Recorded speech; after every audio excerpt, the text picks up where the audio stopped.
how are you all doing? I hope you're well.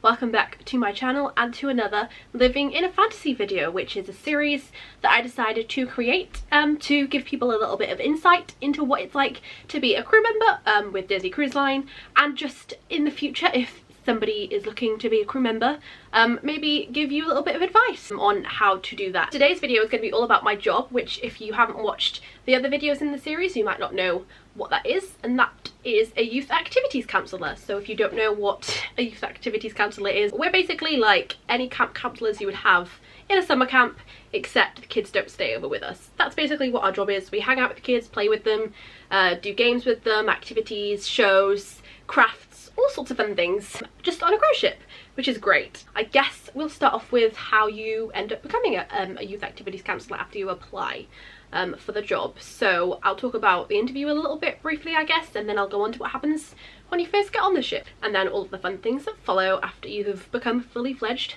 counsellor. So for me, my interview was about 2 months after I applied for the job in 2018. So I applied in January 2018 and my interview was in the March of 2018. For me, I prepared very well before my interview because I knew that I didn't want to be stumped at all by any questions that may be asked to me by the interviewer. I got asked a lot about my previous experience, which I didn't have a ton compared to some people who I work with. Some people have worked in schools and have like teaching degrees. They've been in summer camps for years, whereas I didn't have that much experience compared to these people. I guess that's not all that matters, as long as you are somebody that they think is fit for the job, that shows that you are a good like Disney person with that little bit of sprinkle of pixie dust behind their eye. That may favour you over a person who is completely qualified for the job, who's worked with kids for years, blah blah blah blah. I got asked about my degree, which is in psychology, so I talked about that and how I was interested in like developmental psychology and different parts of the children's development and you know, the different backgrounds socially, culturally, ability wise kind of thing, which was asked to me in my interview. I got asked about if I've worked with children with disabilities before, which you will end up doing at some point on the ship, so if you've not done that before, don't worry. I also got asked about different scenarios that I might encounter on the ship as a youth activities counsellor, so that's probably something that you will get asked just to see if you're capable of doing it and if you're not going to get too overwhelmed while you're on the ship, because it's not easy working with kids. Definitely takes a certain type of somebody, I think, to be able to work with kids. So yeah, they want to see if that's you and if you're the right fit. So I got asked things like if a program was running late, or if there wasn't a program scheduled at all for some reason, what would you do to entertain the children? What would I do to sort of encourage a child who was maybe a little bit shy or didn't really want to participate in anything? How would you get them to join in with a program or a show or an activity that you're doing? I then also got asked about difficult parents and how I will deal with those. So it's going to be scenario based kind of questions, as well as explaining the kind of job process that you're going to go through to see if it's something that you are capable of dealing with. I also got asked about the safety and the security of children and how I would ensure that those were met. That's a very important thing in youth activities. That's the #1 priority that everybody always talks about in that department of the ship. But I guess they want to see that you are able to understand that and how you would put those things in motion if you needed to. So yeah, that's basically what I got asked. I also got told about contract lengths, vacation lengths, living with roommates and things like that. And then yeah, that was the interview. If you haven't watched my other videos already about what you can expect when you first go to Orlando to train at Disney University, and then when you go on the ship your first week, what will happen, go and watch that in my other videos.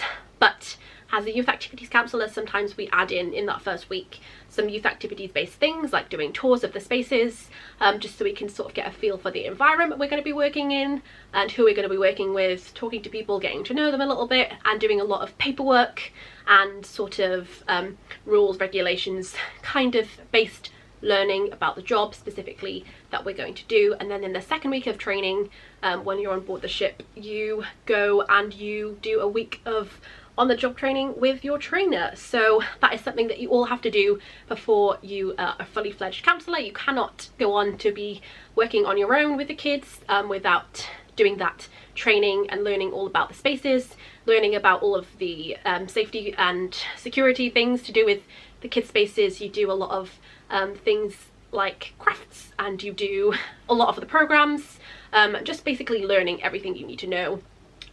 You go to all of the spaces and learn all about them and their specific ways of running. You learn about all of the operational needs and things of the ship, specifically towards obviously youth activities. And you do a lot of things on a checklist, so your trainer will go through things with you that you have to learn about, and then at the end of the week you will be tested on this, so be prepared for that. That is something that you have to pass in order to become a fully fledged counsellor.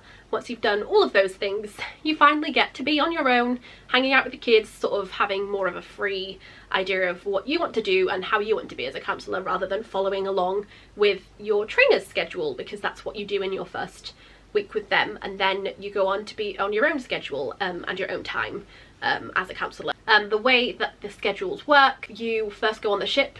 You always work in either the Oceaneer Club or the Oceaneer Lab, which is for 3 to 12-year-olds, and you'll always end up either on one side or the other, first of all for like a week or so, and then you drop, we call it, on the schedule to the other space. So at the top of the schedule area you are in the club, and under that is the lab.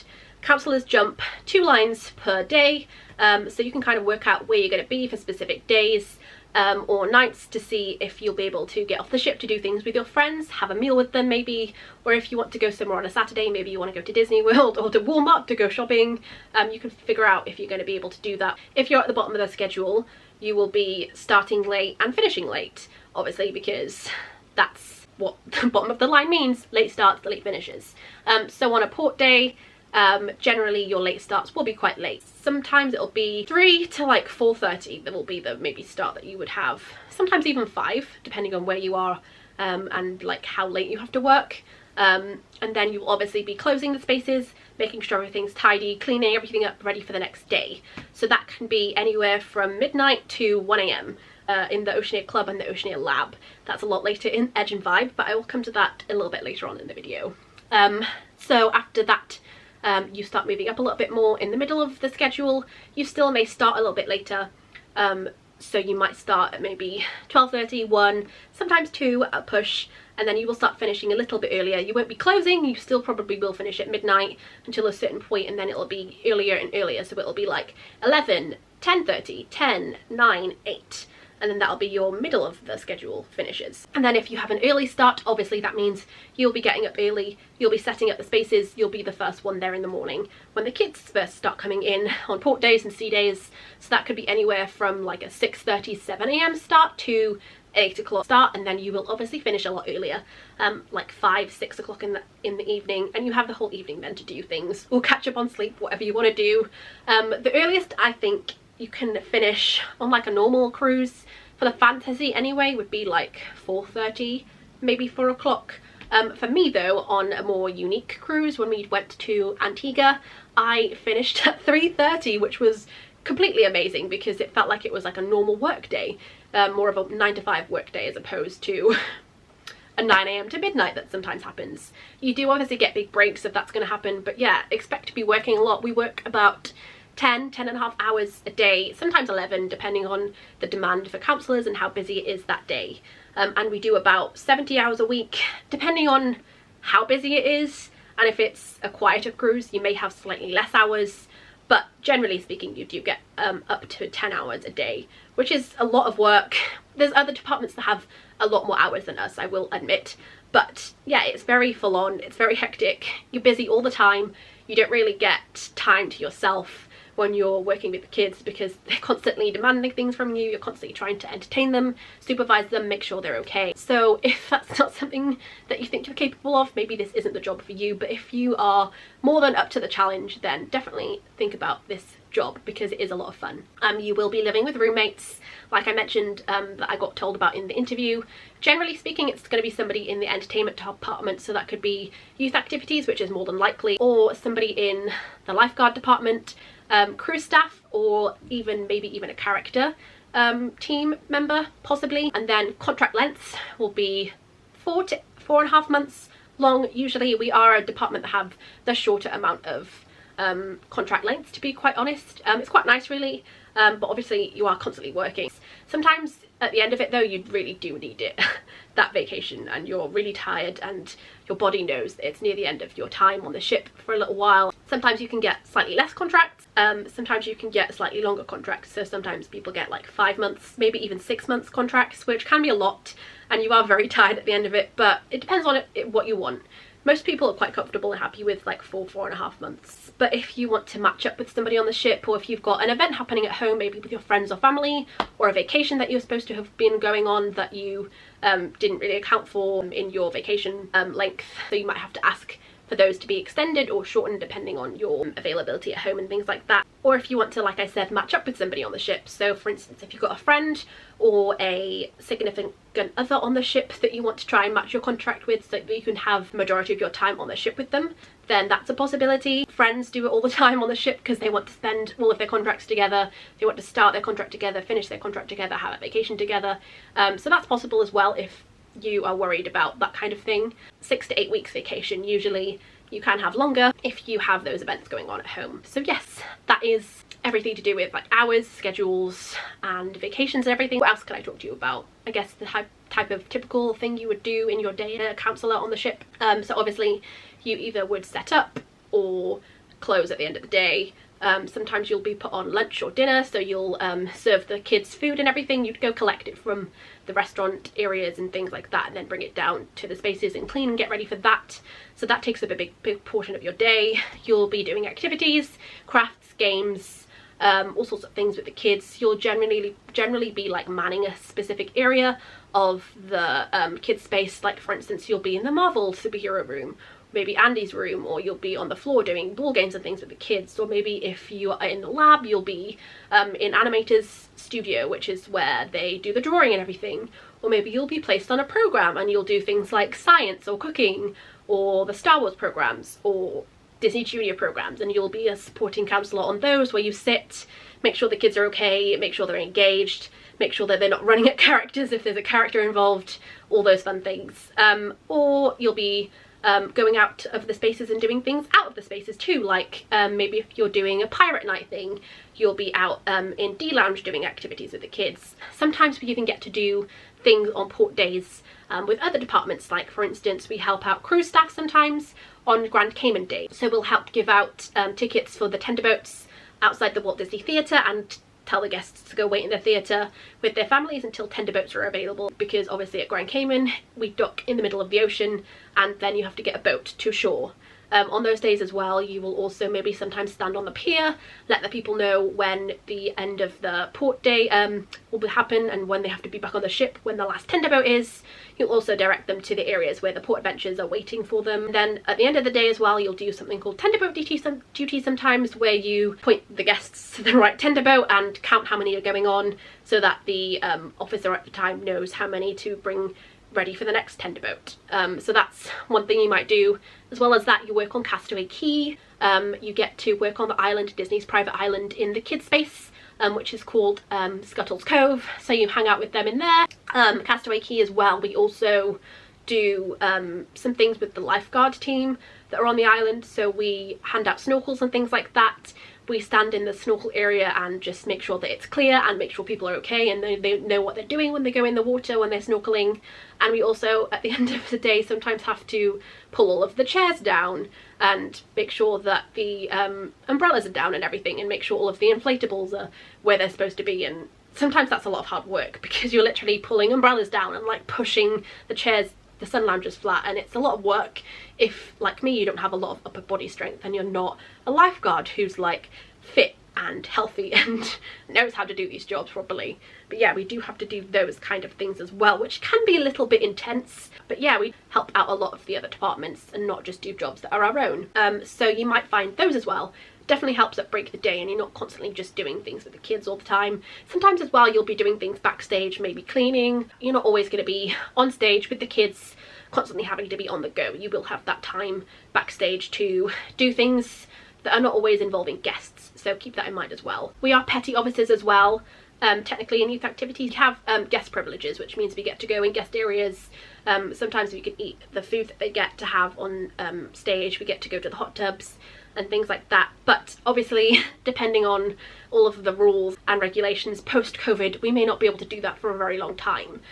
So if that doesn't happen at some point, if you're on the ship, don't worry, that may come back at some point, but for now might not happen. But generally speaking, we are petty officers, so we do have more privileges than some departments do. And also we get our rooms cleaned, which is quite nice, twice a week, which is new linen and new towels, and like they clean our trash and everything for us in our bathrooms, which is quite nice. Obviously you're not constantly watching the kids.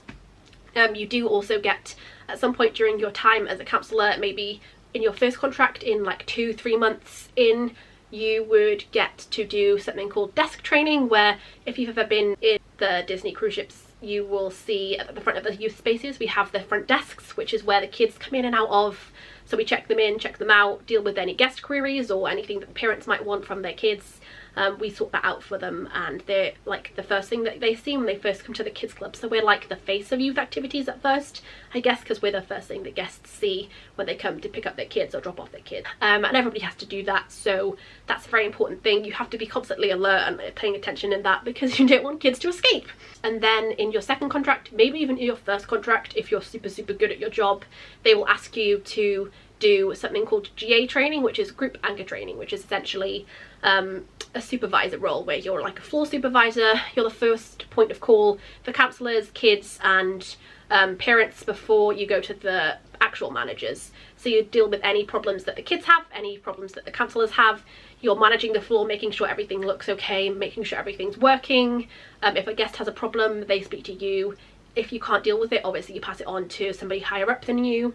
You deal with anything that might be broken in the spaces, or if a kid is bleeding or has had a potty accident or whatever, or if they're feeling sick, you have to deal with that before they have to go up to somebody if it's completely out of your control, which can be a lot, but you do get to walk around a lot more. You're not fixed in one place like the counsellors usually are. You have a more proactive role as a group anchor. Obviously it's a lot more brain power, because you're having to constantly think about the kids' welfare, and like you have to make sure counsellors are turning up to the places that are supposed to be on time, and making sure people have arrived at work if it's early in the morning, and sending people home or on lunch breaks and things like that. So there's a lot more to think about, but it's a lot nicer to have that sort of to break up your day, along with the desk anchor duties that you get to do at some point in your contract.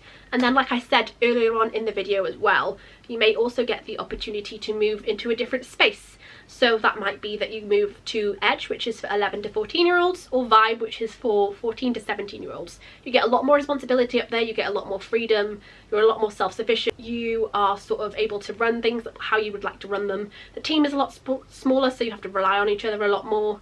But yeah, it's a lot of fun. You get to do a lot more things with the kids. You get to create that bond more, because they are a lot older and they sort of don't rely on you as much as the little kids do, and they actually remember your name. You get to, obviously you have to stay up a little bit later with them, because that's generally what Edge and Vibe is. You can just be your own sort of person up there and have your own sort of creative license up there as well, and come up with more exciting things that you wouldn't necessarily be able to do with kids who don't understand it, which is a lot of fun. I was in Edge at one point, which is very fun for me. I loved doing that. It was something different, but then I did crave being downstairs with the younger ones as well, because obviously working with teenagers isn't always easy, because sometimes they can be a little bit sassy and don't really respect you as much as little kids do. But it was still fun. I enjoyed it. Oh yeah, other things that we get to do in our jobs, which involve maybe like some of the holidays that we have on the ship, like Halloween, Christmas, Star Wars Day at Sea. So we get to do a lot of other things as well during those times. So like during Halloween we get to do Masquerade, which is where we get to dress up as a witch or a wizard, and we get to hand out candy on Halloween day, which is very fun. You get to, yeah, watch everybody come up to you in their costumes and have a lot of fun, and just see people enjoying themselves and trick or treat with you, which is a lot of fun. And then for Star Wars Day at Sea, which obviously is only Disney fantasy thing, we get to do a lot of Star Wars programming, and it's a lot of fun. We have a lot of the Star Wars characters take over the ship that day, and I love it. One of the things that we get to do, which I love, is we get to go to the Walt Disney Theatre for like 3 hours, and they do something called Jedi Training Academy, which is exactly like the one in Disney World and Disneyland, where you learn a lightsaber combination and how to use the Force and everything, and then they either get to fight or take on Kylo Ren or Darth Vader. You get to experience something a little bit different for a little while during the Star Wars Day period. You get to sort of hang out with the kids, talk to them a little bit about Star Wars, which is always fun, and then you take them down to the stage. They go up on stage, learn the lightsaber combination. You get to give out the lightsaber sometimes, so you get to go on the stage of the Walt Disney Theatre, which not many people get to do. And then you sort of get them ready to fight Darth Vader and Kylo Ren, and then they go and do that, and then they come down and then they raise the temple and lower the temple. It's very exciting. You also do welcome light, which is where you get to clap, welcome the families on board, talk to them about things if they've got questions for you and things like that. You get to dress up in this fancy white outfit and feel really cool that day for a little while. But yeah, that's different things that we get to do to break up our day sometimes, which is a lot of fun. But yeah, most of the time you're going to be with the kids, working with them all day. A full-on job. It's not an easy job. Like I said, it's not always something that certain people will be able to do if you're not up to working with kids all day every day for 70 hours a week. If that's not something that sounds good to you, that's fine. There's other jobs that you may be able to do on the ship, but if you're interested in working with kids on a cruise ship, then it's definitely a job that's very exciting, very rewarding, because obviously you get to witness Disney magic and their experience of a cruise for the first time, or the 6th, 7th, 8th time that they've cruised. So you get to instill those memories in them and get to create these magical moments that they're not going to forget for a very long time. It's a great job. If it's something you're interested in, then definitely check it out when they start hiring people again and sailing is happening again. Obviously right now, with everything going on in the world, that's not the case. That's all I have to talk about today. I think I went through everything. If there's something else that you want to know about my job specifically, or just working on a cruise ship in general, let me know. You can leave it in the comments. If you liked it, don't forget to give it a thumbs up, and I'll see you next time in another video, hopefully. Goodbye.